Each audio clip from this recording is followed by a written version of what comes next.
ഇനി കുംഭക്കൂറാണ്. അവിട്ടത്തിൻ്റെ അരയും അവസാനത്തെ 2 പാദവും ചതയവും പൂരോരുട്ടാതി 1, 2, 3 പാദങ്ങൾ ചേർന്നതാണ് കുംഭക്കൂറ്. ഇവരുടെ ലഗ്നത്തിൽ രാഹുവാണ്. പല വിധ വിഷയങ്ങൾ ചിന്തിച്ച് പല പദ്ധതികൾ ആലോചിക്കാനും ഒക്കെയുള്ള പ്രേരണ ഇവർക്ക് ഉണ്ടാകും. 6ാം ഭാവത്തിലാണ് സൂര്യനും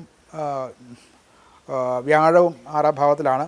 അത് വിജയം ഒക്കെ മത്സര പരീക്ഷകളിലും ഒക്കെയുള്ള വിജയം നേടാൻ, അതുപോലെ തന്നെ ശത്രുക്കളെ ഇല്ലാതെയാക്കാൻ, നമ്മളോട് എതിർത്ത് നിൽക്കുന്ന ശത്രുക്കളെ പ്രവർത്തനങ്ങളെ മറികടക്കാനും ഒക്കെ അനുകൂലമാണ്.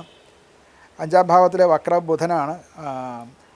പുതിയ പദ്ധതികളൊക്കെ ആരംഭിക്കുന്നതിന് മുൻപ് പഴയ ചില അനുഭവങ്ങൾ പ്രത്യേകമായിട്ട് വിലയിരുത്തുക. എന്നിട്ട് ശരിയായിട്ടുള്ള സ്റ്റഡി നടത്തിയതിന് ശേഷം മാത്രമേ ഇൻവെസ്റ്റ്മെൻറ്റ് നടത്താൻ പാടുള്ളൂ. വിദ്യാർത്ഥികൾക്കും അതുപോലെ ഗവേഷകന്മാർക്കും പഴയ പഠന വിഷയങ്ങൾ ആവർത്തിച്ച് പരിശോധിക്കുന്നത് കൊണ്ടുള്ള ചില വിശേഷാൽ മെച്ചങ്ങൾ അവർക്ക് ഉണ്ടാകുന്നതാണ്. അടുത്തത് ധനപരമായിട്ടുള്ള കാര്യങ്ങളാണ്. വരുമാനം കുറച്ച് പൊതുവേ മെച്ചപ്പെടും. പഴയ നിക്ഷേപങ്ങളിൽ നിന്നും ഒക്കെ ലാഭവും ഉണ്ടാകാൻ സാധ്യതയുണ്ട്. പുതിയ വായ്പകൾ എടുക്കരുത്. അങ്ങനെ വായ്പകൾ എടുക്കുകയാണെങ്കിൽ അതിൻ്റെ വരുംവരാഴികൾ വേണ്ട വിധത്തിൽ ചിന്തിച്ച് കുടുംബത്തിലും ഒക്കെ അറിയിച്ച് മാത്രമേ ഇത് ചെയ്യാൻ പാടുള്ളൂ. ആരോഗ്യം പൊതുവെ തൃപ്തികരം തന്നെയാണ്. കുറച്ച് മാനസിക സമ്മർദ്ദങ്ങളോ ഒക്കെ ഉണ്ടാകാനും ഒക്കെ മാത്രമേ സാധ്യത കാണുന്നുള്ളൂ. കുടുംബപരമായിട്ട് മക്കളുടെ വിദ്യാഭ്യാസവുമായി ബന്ധപ്പെട്ട സന്തോഷ വാർത്തകളൊക്കെ ചിലപ്പോൾ കേട്ടെന്നിരിക്കാം.